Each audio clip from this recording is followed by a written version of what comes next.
اور اس قسم کے خاکے اگر آپ کہتے ہیں کہ جی چہرہ نہیں دکھایا جسم بھی دکھایا تو یہ بھی غلط ہے، یہ بھی ان کی شان میں گستاخی ہے۔ ان جیسا کوئی ہو ہی نہیں سکتا، وہ تو بے مثال تھے، بے نظیر تھے، لاجواب تھے، آپ نے کیسے دکھا دیا؟ آپ کے ایمان نے کیسے گوارا کر لیا؟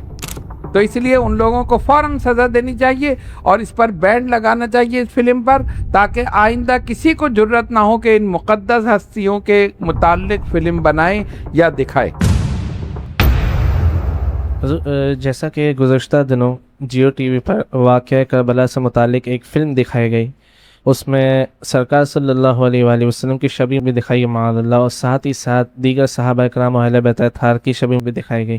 اس قسم کی جو یہ فلمیں بنی ہیں، اب آپ دیکھیں کہ اگر ہمارے اسلامی ملک میں ایسا ہو تو پھر ہم میں ان میں کیا فرق رہ جائے گا؟ بھئی انہوں نے بھی تو خاکے بنائے تھے نا، انہوں نے بھی فلم بنا دی۔ اب اگر چہرہ نہیں دکھایا اور جسم دکھایا تو یہ بھی گستاخی ہے، ہم سمجھتے ہیں یہ بھی گستاخی ہے۔ حکومت پاکستان کو اس پر نوٹس لینا چاہیے اور جن لوگوں نے ایسا کیا ان کو سزا دے۔ یہ ہمارے ایمان کا حصہ ہے، ان کی عظمت، ان کا احترام، ان کا ادب، یہ ہمارے ایمان کا حصہ ہے۔ تو اگر مسلمان ایسے کریں گے تو پھر آگے کیا ہوگا؟ اس لیے پہلی ترجیح یہی ہے کہ حکومت پاکستان، جج صاحبان اور پیمرا جتنے بھی ہیں جو ذمہ دار ہیں، جو ادارے ہیں، ان کو چاہیے کہ ایسے ذمہ دار افراد کو پکڑے، ان کو سزا دے، تاکہ آئندہ کوئی بھی ایسا کام نہ ہو سکے۔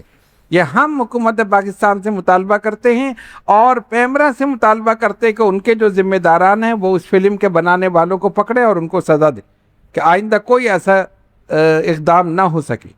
سب سے بڑی چیز ادب ہے نا، جب مقدس ہستیوں کا ادب ہی نہیں رہے گا تو پھر ایمان کہاں سے رہے گا؟ یہ ہمارے ایمان کا حصہ ہے، ان کا ادب، ان کا احترام، ان کی محبت، اور سب سے بڑھ کر تو نبی پاک علیہ الصلوۃ والسلام، اہل بیت تو ان کی وجہ سے ہے نا۔ جب سرکار کا ادب نہیں تو اور پھر کس کا ادب ہوگا؟ اور جو ان کا ادب نہیں کرے گا ایمان سے خارج ہو جائے گا۔ اللہ تعالیٰ جا بجا قرآن کریم میں ارشاد فرما رہا۔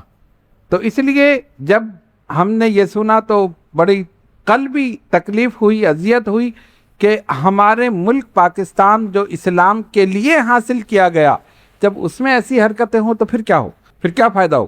تو اس لیے ہم پیمرا کے تمام ذمہ داران سے یہی مطالبہ کرتے ہیں کہ جن لوگوں نے ایسی فلم بنائی اور اس قسم کے خاکے اگر آپ کہتے ہیں کہ جی چہرہ نہیں دکھایا جسم بھی دکھایا تو یہ بھی غلط ہے، یہ بھی ان کی شان میں گستاخی ہے۔ ان جیسا کوئی ہو ہی نہیں سکتا، وہ تو بے مثال تھے، بے نظیر تھے، لاجواب تھے، آپ نے کیسے دکھا دیا؟ آپ کے ایمان نے کیسے گوارا کر لیا؟ تو اس لیے ان لوگوں کو فوراً سزا دینی چاہیے اور اس پر بینڈ لگانا چاہیے اس فلم پر، تاکہ آئندہ کسی کو جرت نہ ہو کہ ان مقدس ہستیوں کے متعلق فلم بنائے یا دکھائے۔